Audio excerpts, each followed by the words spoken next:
আপনি কি কখনো এমন একটি পরীক্ষার কথা ভেবেছেন যেখানে একজন পিতা তার প্রিয় সন্তানকে কোরবানি করতে প্রস্তুত? এটি শুধু ইতিহাস নয়, বরং এক অবিশ্বাস্য ঈমানের পরীক্ষা। আজ আমরা জানব নবী ইব্রাহিম আলাইহিসসালাম ও তার পুত্র ইসমাইল আলাইহিসসালাম এর কোরবানির বিস্ময়কর কাহিনী এবং এর মাধ্যমে আমাদের জন্য কী শিক্ষা রয়েছে। নবী ইব্রাহিম আলাইহিসসালাম আল্লাহর ঘনিষ্ঠ বান্দাদের একজন ছিলেন। একদিন তিনি স্বপ্নে দেখলেন তিনি নিজ পুত্র ইসমাইল আলাইহিসসালাম কে কোরবানি করছেন। তিনি বুঝতে পারলেন এটি আল্লাহর পক্ষ থেকে একটি পরীক্ষা। অতঃপর সে যখন পিতার সঙ্গে চলাফেরা করার বয়সে পৌঁছাল, তখন সে বলল, হে বৎস, আমি স্বপ্নে দেখেছি যে আমি তোমাকে কোরবানি করছি। এখন তোমার অভিমত কি? সূরা আশ-শাফফাত। ইসমাইল আলাইহিসসালাম বিন্দুমাত্র দ্বিধা না করে বললেন, হে আমার পিতা, আপনাকে যা আদিষ্ট করা হয়েছে তাই করুন।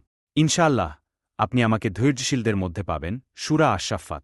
ইব্রাহিম আলাইহিসসালাম তার ছেলেকে কোরবানির জন্য প্রস্তুত করলেন। তিনি ছুরিটি চালালেন, কিন্তু আল্লাহর ইচ্ছায় ছুরি কাটল না। এরপর ঘটল এক বিস্ময়কর ঘটনা।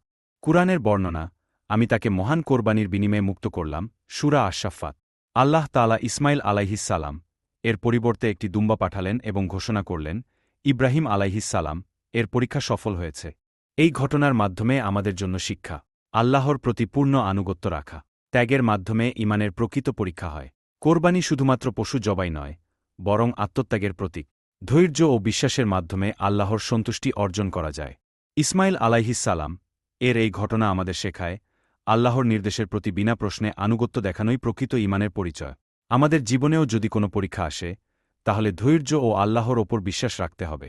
ভিডিও ভালো লাগলে লাইক, কমেন্ট ও শেয়ার করুন।